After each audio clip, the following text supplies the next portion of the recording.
of all three? Is this just like LeBron's relatively underwhelming first years in Miami and back in Cleveland, or his Michael Jordan and Washington years? These are questions sometimes being asked within the Lakers organization and with LeBron's own support team, and even by LeBron himself. This is very interesting because so LeBron's asking it. He doesn't have an answer. The Lakers are asking it. They don't know. And LeBron's camp is asking it. And that's really healthy. But the fact that everybody, including LeBron, is asking proves that our skepticism is right. I do believe the great LeBron years are over, although I still think he'll be a remarkably talented guy for another 3 years. He'll be a 27-point-a-game, 8-8 guy. I think he'll have a great year next year. But if LeBron doesn't move downward trajectory, he'll be the only human to ever play basketball, including Michael and Kobe, who didn't age at this point. No. He's aging. It's the same thing that's going to happen with Tom Brady at some point. There's going to be some sort of decrease in athleticism and skill. It's just, as much as we'd love to believe that this is going to last forever, it's not. And we've seen the first step towards that. Now, I'm not saying that LeBron has walked off a cliff and it's all over and he's not going to be the same player next year. I think that this strangely, being a year he doesn't make the playoffs is a blessing in disguise, because he's going to have some extra time for the first time in a very long time to rehab and get everything right again. So there's a lot that can happen in the offseason. We don't know what's going to happen with free agency. I know we all have some doubts and skepticism about the Lakers organization being able to put something together and around LeBron, but we don't know what anyone's going to do. There's a million different scenarios that could change the future of this organization in the next couple years. But I think the feeling around the Lakers and how everyone is looking at it is clearly realistic. Yeah, and we have to be careful about Brady. Quarterbacks in the NFL, even the guys I know like Aikman now and Drew Bledsoe who are in their 40s, they can still throw it.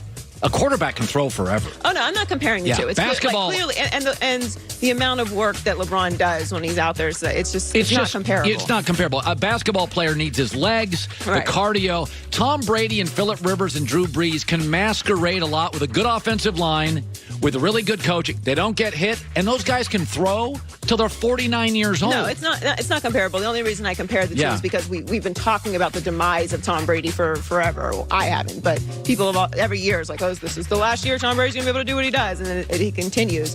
I don't want to do the same thing with LeBron, is all I'm saying. And I do think he's going to have some extra time to rehab. Yeah. He's had an incredible health history, so we'll see what happens. So Kevin Durant is obviously one of the best pure scorers in the league, and after notching the most efficient shooting night of his career by going 12 of 13 from the field and to 28 points against the Grizzlies, Durant reveals he's been charting his shots since 2009.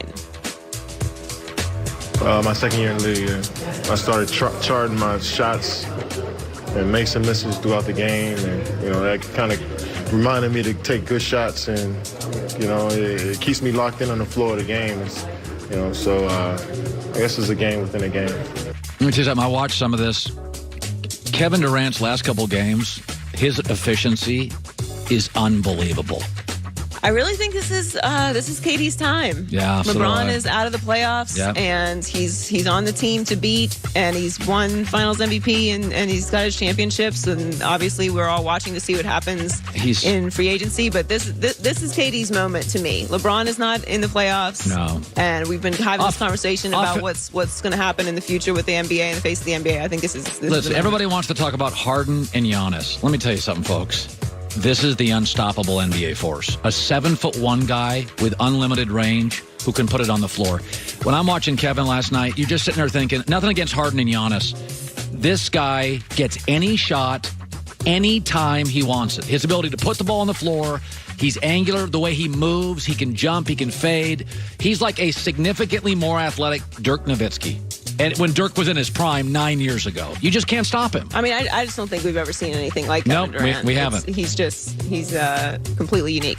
And finally, the Patriots have been unable to add a top wide receiver heading into 2019, which they clearly need. Yeah. But that's not due to a lack of effort on their part. Michael Girardi of the NFL Network reports that the Patriots have inquired about almost every available top wide receiver. That includes Odell and Antonio Brown.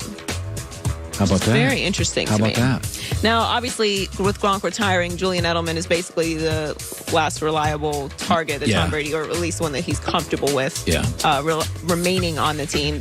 Obviously, they're probably going to draft one since this is a point of need for them. But I do think the Antonio Brown thing is interesting specifically because Odell, to me, fit.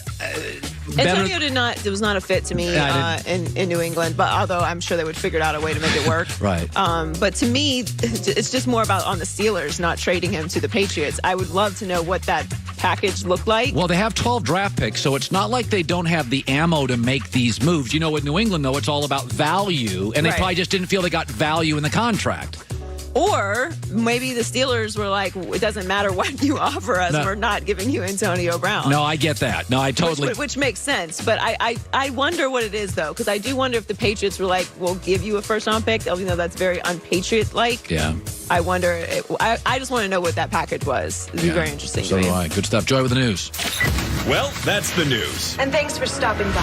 The Herd Lie Well, News. it's fitting because our next guest may just know he's as close to the Patriots as anybody via the Coward Global Satellite Network. Albert Breer, senior NFL reporter, Monday Morning Quarterback. I was a little shocked by the Gronk news. What do you make of the Patriots out looking at all these top receivers? They have 12 picks. Does that indicate to you they're going to draft 2 or 3 wide receivers for Brady now that they missed on OBJ and Antonio and that Gronk is retired? Well, I wouldn't say that the idea that they could actually trade for a receiver is off the table. I mean, you mentioned some big names there, Antonio Brown, Odell Beckham, but there's a secondary market for receivers, and I know they have asked around about those guys like Sterling Shepard in New York, Mohamed Sanu in Atlanta. There have been guys that kicked the